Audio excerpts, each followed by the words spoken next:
Respected video साहब, principal ma'am और यहाँ हायर सेकेंडरी लवांग का पूरा स्टाफ और अजीज़ तलबा व तालिबात, अस्सलामु अलैकुम व आदाब। बहुत ही खुशी की बात है कि इस हायर सेकेंडरी में जो आपने चाहे वो आप बच्चों ने यहाँ पे आके तकारीर की या क्विज़ में पार्टिसिपेट किया, बहुत ही अच्छी तरह से जो है आपने जो डिलीवरी थी बोलने की वो बहुत ही फ्लॉलेस थी। उसमें कोई जो है गलती मुझे नहीं लगा। अभी हम कॉलेज से करके आए, लेकिन कॉलेज से कई गुना ज़्यादा बेहतर मुझे जो है यहाँ पे आप जो बच्चों ने यहाँ जो स्पीच की, जो वर्ड्स का एक्सप्रेशन था, जो प्रोनाउंसिएशन थी, बहुत ही अच्छी थी, कमाल की थी। तो इसके लिए जो है वो तमाम बच्चियाँ जो हैं जो यहाँ पे आए थे, सादिया, इरम, शबाना और अनस, सबको मैं जो है मुबारकबाद देता हूँ कि बहुत अच्छी तरह से आपने प्रोग्राम जो है पेश किया। और उसके बाद जो क्विज़ कंपटीशन हुई तो उसमें भी मतलब ये भी मुबारकबाद की बात है कि 5 राउंड में सभी ने तकरीबन हर सवाल का जवाब दिया। सिर्फ लड़कों ने जो है एक ग्रुप को जिता दिया, लड़के थोड़ा पीछे रहते हैं। तो लड़कियां जो है मेहनत की है सभी ने। सभी जो जितने भी ग्रुप हैं उनको भी मुबारकबाद देता हूं कि पूरे आपने जितने सवाल आपको यहाँ पूछे गए आपने पूरा सही जवाब दिया। किसी का जवाब जो है एक्सेप्ट 1 के जो है गलत नहीं हुआ। तो ये दिखाता है कि आप में अपनी कितनी काबिलियत है, आप में कितनी लगन है, और उसके साथ साथ आपके असातिज़ा जो हैं जो यहाँ आपको पढ़ाते हैं, जिन्होंने आपको तैयार किया होगा, तो उनमें भी जो है ये दिलचस्पी को जो है दर्शाता है। तो इसके लिए मैं आपको फिर से एक बार सभी को मुबारकबाद देता हूँ। आज का जो प्रोग्राम था हमने इलेक्टोरल लिटरेसी क्लब के तहत यहाँ पे मुनक्किद किया है। आपको पता होगा कि हर इंस्टीट्यूशन में हमारा जो है इलेक्टोरल लिटरेसी क्लब जो है होता है। अब मैं आपसे आप कुछ सवाल पूछूंगा, अब अगर आप वो भी जवाब देंगे तो मैं जान जाऊंगा कि आप वाकई जो है बहुत मेहनती बच्चे हैं। तो आपके यहाँ बना हुआ है electoral literacy club, ELC club बनाया है? सुना है नाम? नहीं सुना है? नहीं सुना है, सुना है नाम? तो हर स्कूल में, चाहे वो हाई स्कूल है या हायर सेकेंडरी है या कॉलेज है, वहाँ पे इलेक्शन कमीशन की गाइडलाइन के तहत एक क्लब होता है जिसको हम इलेक्टोरल लिटरेसी क्लब कहते हैं। तो मैं प्रिंसिपल मैम से जो है रिक्वेस्ट करता हूँ, आप लोगों को लेटर भी आया है, पिछले महीने लेटर एक निकला है, आपके CEOs ने आपको भेजा होगा। अगर नहीं भेजा होगा तो हम आपके साथ वो शेयर करेंगे कि हर स्कूल ने एक इलेक्टोरल लिटरेसी क्लब बनाना है।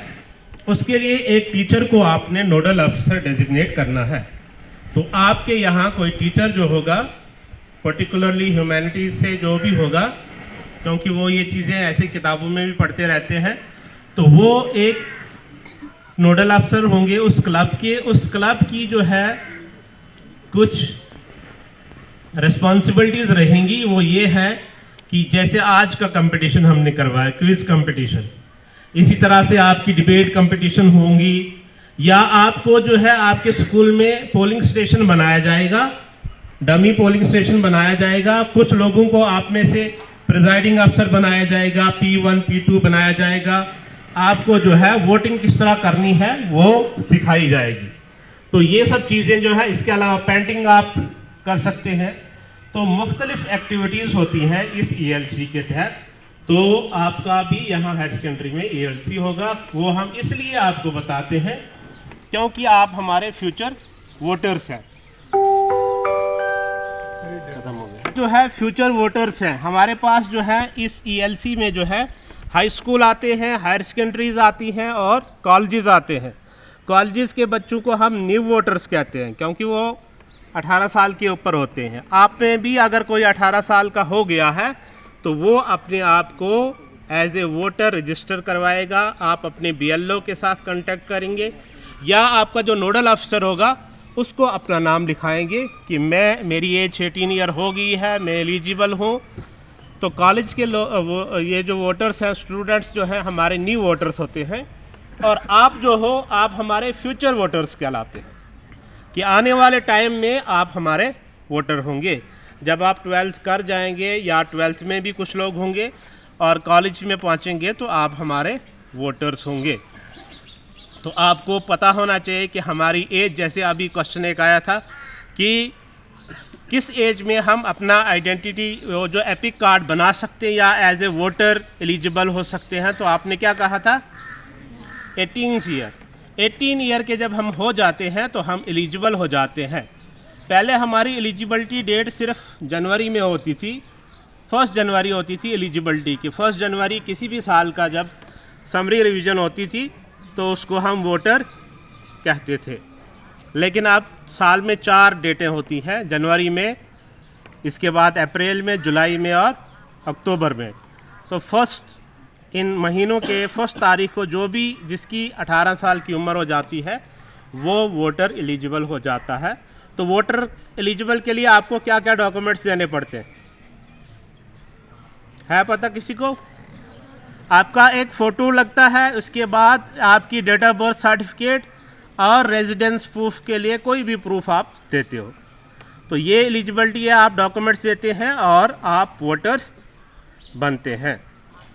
क्योंकि आप वोटर्स नहीं हैं अभी, आपने ये भी देखना है क्या हमारे घर के सभी लोग वोटर हैं या नहीं है। दूसरी जिम्मेदारी आपकी, एक तो अगर 18 साल का कोई है तो वो अपना वोट बनाएगा। दूसरी जिम्मेदारी आपकी ये है कि आपके घर में हर कोई वोटर बना है या नहीं है। सभी के घरों में सभी वोटर हैं, कोई रह तो नहीं गया है।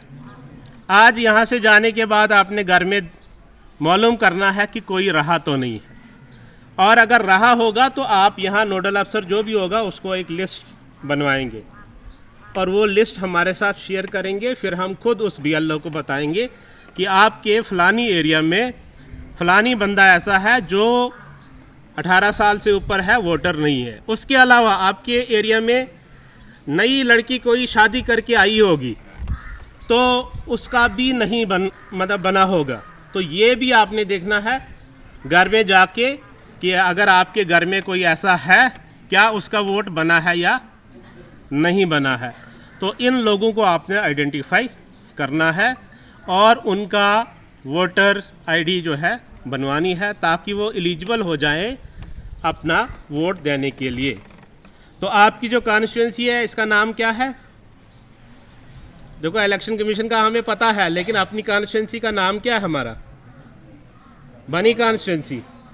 तो कौन कौन सा इलाका है इसमें? शाबाश, बोलो बेटा, कौन कौन सा एरिया है इसमें बनी में? असेंबली कॉन्स्टिट्यूंसी बनी है ये, इसका नंबर कौन सा है और इलाका कौन कौन सा, बताओ। शाबाश, गलती बताओ, कोई बात नहीं, गलत भी हो जाएगा, कोई फर्क नहीं पड़ता।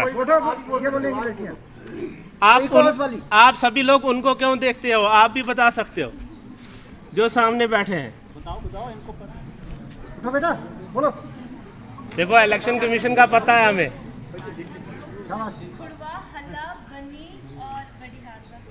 अच्छा, आपका अपना एरिया ये नहीं, हम मैं पूरी कॉन्स्टिट्यूंसी की बात हो रही है। बनी कॉन्स्टिट्यूंसी 63 बनी असेंबली कॉन्स्टिट्यूंसी, आपका नंबर जो है 63 है और इसमें इलाका जो है बनी तहसील और लोई मलार वाला इलाका है। दूसरी तहसील है हमारी जो बिलावर में पड़ती है, तो वो लोहाई मलार वाला इलाका है। तो ये 2 तहसीलें मिलके आपकी कॉन्स्टिट्यूंसी को बनाते हैं। आपको ये पता होना चाहिए कि ये AC 63 है। हर असेंबली को एक नंबर दिया गया है, तो हमारा नंबर जो है वो है 63। तो ये जानकारी आप लोगों को होनी चाहिए और खुसूसन आपकी जानकारी होनी चाहिए कि हम कैसे वोटर बनेंगे। आपकी अगर वोटर की हम कैटेगरी करेंगे, जैसे हमने अभी बताया ना, इलेक्टोरल लिटरेसी क्लब, वोटर को इलेक्टर भी कहते हैं, कि जो भी बंदा एलिजिबल हो जाता है वोट डालने के लिए उसको हम इलेक्टर बोलते हैं। ठीक है, तो कितनी कैटेगरीज के इलेक्टर हैं? 3 किस्म के इलेक्टर हैं हमारे रिप्रेजेंटेशन ऑफ पीपल एक्ट के तहत। 3 किस्म के, एक है जनरल इलेक्टर, क्या है? दूसरा है ओवरसी इलेक्टर, और तीसरा है सर्विस वोटर जिसे बोलते हैं। ओवरसी वोटर्स भी हैं, जनरल इलेक्टर्स भी हैं, और सर्विस इलेक्टर या सर्विस वोटर हैं। जनरल इलेक्टर में हम सब आते हैं, जिसने भी 18 साल का हो गया और हिंदुस्तान का शहरी है वो जनरल इलेक्टर होता है। वोटर लिस्ट में सबसे पहले लिस्ट बनी होती है पूरे जो है हाउस होल्ड के हिसाब से, तो वो जनरल इलेक्टर्स की लिस्ट होती है। उसके बाद ओवरसी इलेक्टर, कोई बताएगा? ओवरसी के नाम से ही बताओ थोड़ा, घबराना नहीं चाहिए बताने में, कुछ भी बता देना चाहिए, चाहे गलत हो ठीक है, न बोलने से बेहतर है वो जो गलत बोलता है, इसलिए बेहतर बनने की कोशिश करो। ओवरसी इलेक्टर कौन होगा? ओवरसी किसको बोलते हैं हम? जो समुद्र के ऊपर हो। ओवरसी इलेक्टर हम उन इलेक्टर्स को कहते हैं जो इंडिया के रहने वाले, जो बाहर किसी काम से गए हैं, दूसरे मुल्कों में काम करते हैं। हमने देखा है कि हिंदुस्तान के लोग मुख्तलिफ मुल्कों में, अमेरिका में, यूरोप में, अरबियन गल्फ़ कंट्रीज़ में बहुत सारे लोग काम के लिए जाते हैं। आपके यहाँ से भी बड़े लोग होंगे जो ओवरसी हैं, लेकिन वो इंडियन सिटीज़न हैं, सिटीज़नशिप उनको किसी दूसरे मुल्क की नहीं है, तो उनको राइट है कि वो वोट डालें और इलेक्टर बने, तो वो भी इलेक्टर की एक कैटेगरी होती है। तीसरा मैंने बताया सर्विस वोटर, क्योंकि हमारे पास यहाँ है इसलिए मैं हर जगह ये बताता हूँ कि सर्विस वोटर वो वोटर हैं जो आर्मड फोर्स में, हमारे लोग आर्मी में हैं, आर्मड फोर्स कोई किस्म की है, या आर्मड पुलिस में वो लोग जो JNK से बाहर किसी दूसरी स्टेट में काम कर रहे हैं, तो उनको हम सर्विस वोटर कहते हैं। उन सर्विस वोटर को भी राइट है वोट डालने का, तो वो उनका वोट हमारा आज ETPBS सिस्टम से आता है, या एक दूसरा तरीका उनका ये है प्रॉक्सी वोट का। प्रॉक्सी किसको बोलते हैं? प्रॉक्सी करते हो ना आप? करते हो या ईमानदार हो आप? ईमानदार हो। प्रॉक्सी जो होता है कि अपने बदले कोई दूसरा वोट डालने जाता है, सिर्फ आर्मड जो फोर्स है वो अथोराइज़ करते हैं अपने किसी घर के फ़र्द को या किसी को कि वो मेरी जगह वोट डाल सकता है। तो हमारे बनी कॉन्स्टिट्यूंसी में 76 लोग ऐसे हैं जो हमारे सर्विस वोटर हैं।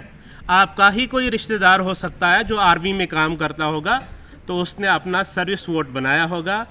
जब चूँकि वो ड्यूटी के सिलसिले में बाहर होते हैं, तो उनकी जगह वो अथोराइज़ करते हैं, एक अथोराइजेशन होती है, एक फॉर्म भरा जाता है जिसके तहत वो किसी को अथोराइज़ करते हैं कि मेरी जगह पे ये वोट डालेगा, उसको हम बोलते हैं सर्विस वोटर।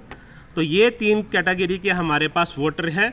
तो हमारे पास कम से कम 2 कैटेगरी के तो हमारे पास अवेलेबल हैं, एक सर्विस वोटर 76 लोग, और उसके अलावा जनरल इलेक्टर हमारे 57,000 से ऊपर हमारे वोटर्स जो हैं बनी कॉन्स्टिट्यूंसी के हैं। तो ये जो है आने वाले इलेक्शन में, या अभी जो इलेक्शन चला गया उसमें हमने वोटिंग की, और आने वाले इलेक्शन में भी बहुत सारे हमारे नए वोटर्स होंगे। तो आपने घरों में जाके ये देखना है कि कोई वोटर ऐसा तो नहीं है जो एनरोल नहीं हुआ है।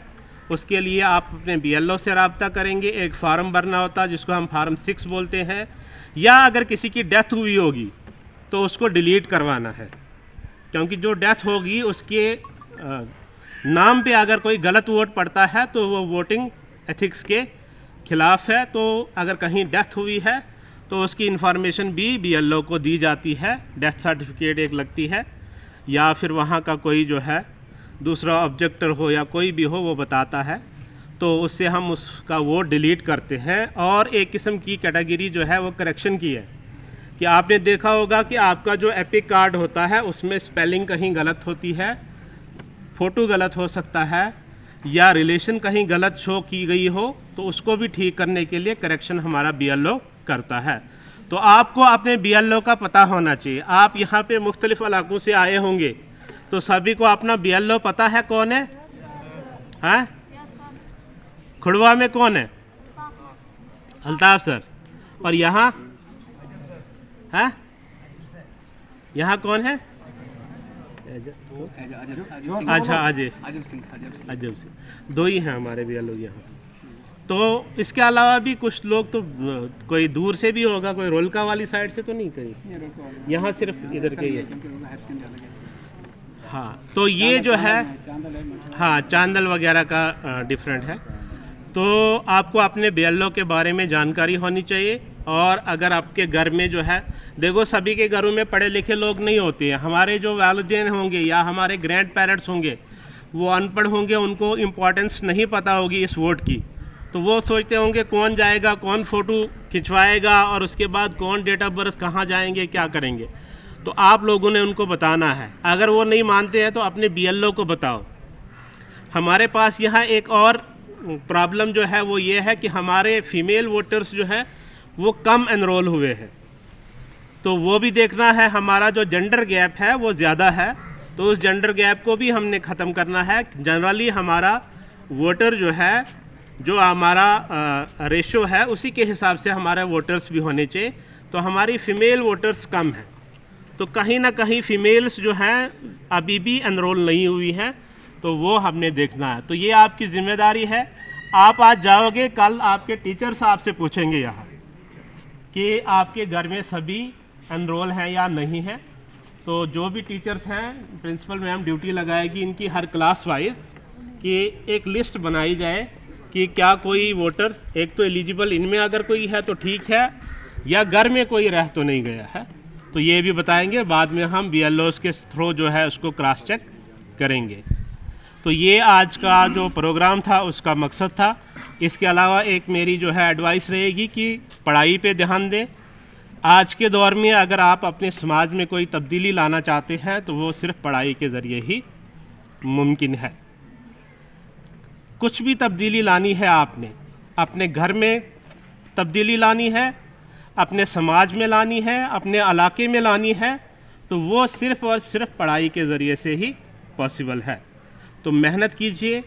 जो टीचर्स हैं बार बार उनको जो है बोलिए कि हमें पढ़ाइए। जहाँ कोई समझ नहीं आती है, आज YouTube का गलत इस्तेमाल होता है तो आप उसका सही इस्तेमाल कर सकते हैं। बहुत सारे चैनल्स ऐसे होते हैं जो आपको जहाँ टीचर नहीं अवेलेबल है वो चीज़ें सिखाते हैं, तो उसका पॉजिटिव में इस्तेमाल करें और एक बेहतरीन और काबिल शख्स बनिए और अपने समाज में तब्दीली लाइए। तो इन्हीं अल्फाज से मैं जो है आपसे रुखसत होता हूँ। शुक्रिया।